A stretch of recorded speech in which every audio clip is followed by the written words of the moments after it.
Hey guys, Wombat here, and today I'm bringing you the second video of me giving my opinion of which is the best Call of Duty. The first video we went through the negatives of each Call of Duty. This video we'll look at the positives that each Call of Duty brought, and at the end I'll make a final decision on which is my favourite.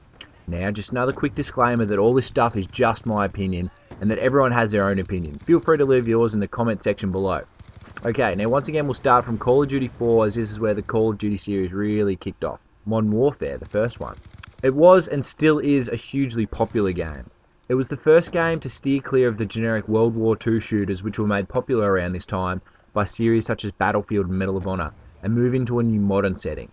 This move proved the catalyst for the series' success, and the modernization of weapons, equipment, tactics and setting was a huge step forward. The popular weapons in Call of Duty 4 still hold a place in many hardcore COD fans' hearts, including the MP5 and in particular the M4 sniper rifle, which almost started a whole new way to play Call of Duty by itself. COD 4 was a great success in the COD series, and even 5 years later it is still popular online and a heap of fun to play. Moving on to Call of Duty World at War, and it was a completely different style of game to COD 4. Going back to an alternate World War II scenario meant a switch back to older times. WoW introduced vehicles into Call of Duty maps, a feat which has yet to be replicated since, new kill streaks including the popular and returning K9 unit, and a huge variety of largely unseen and very well balanced weapons that meant that the multiplayer ran very smoothly. Now, Modern Warfare 2 is a fantastic game. Continuing on the story from the first Modern Warfare, the game is an instant success. A heap of brand new weapons as well as some returning favourites meant for an exploration of new weapons as well as some nostalgic feel. In previous Call of Duties, the kill streaks were set, and Modern Warfare 2 introduced a heap of new kill streaks and allowed you to choose the 3 that you wanted to run. Adding to this the tactical nuke at a 25 kill streak which ended the game no matter how long was left, and it really gave players something to aim for and a sense of achievement. The introduction of the Special Ops mode gave the game a lot of replayability, especially for those non-online gamers. Ultra fast-paced maps made for some very action-packed games and made the game a heap of fun. The first Black Ops introduced us to a new storyline and a new time period for Call of Duty. This brought us all new weapons, perks, score streaks, settings and a playstyle.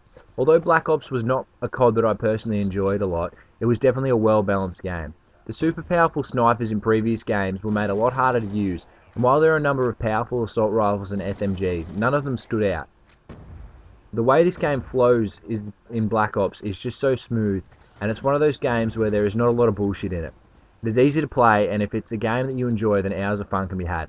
Personally, not one that I enjoyed, but still a very good game.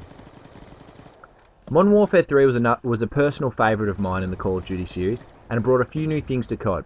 The most notable of these things was the way that you decided on your score streaks.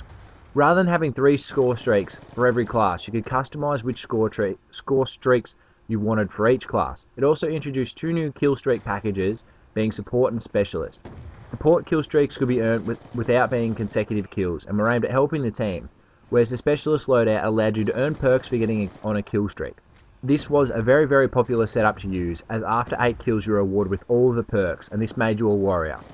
Modern Warfare 3 also introduced some very fun new game modes, including Infected, All or Nothing and Money in the Den, which were all a heap of fun to play, and were not really like anything that we had seen before.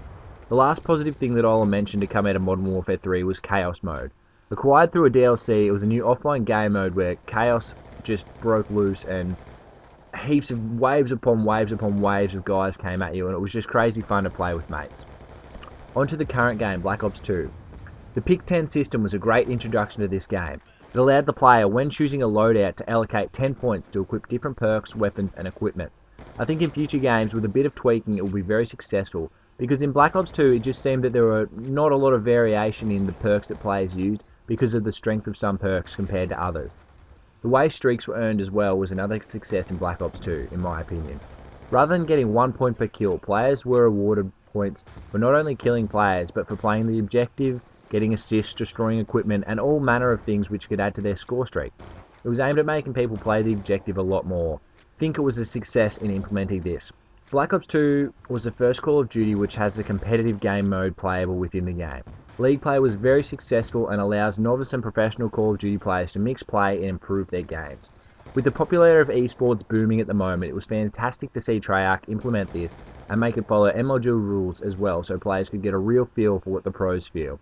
I could talk more about other things such as camos and DLC and Black Ops 2 and how good they are, I think, but I don't want to carry on for too long. So, after seeing all the pros and cons for each game, what is the best Call of Duty? Old favourite, new and improved, what are you going to choose? Well, for me, in terms of a game that I really enjoyed playing, I think I will always be able to go back to it and play, and that I've been pretty successful at, it has to be Black Ops 2 for me. There are a lot of people in YouTube at the moment who bash the game for being bad and are so sick of it and all that, but you have to remember that we are nearly 12 months into the Black Ops 2 cycle. Everything has been done in Black Ops 2, and we're really just looking for something new to do. So for me, Black Ops 2 is the best Call of Duty. What is your favourite Call of Duty and why? Leave me a comment down below. I'm going to finish on this note. If you haven't already subscribed, please do that. And if you enjoyed this video, then please smack that like button. I've been Wombat. Catch you later.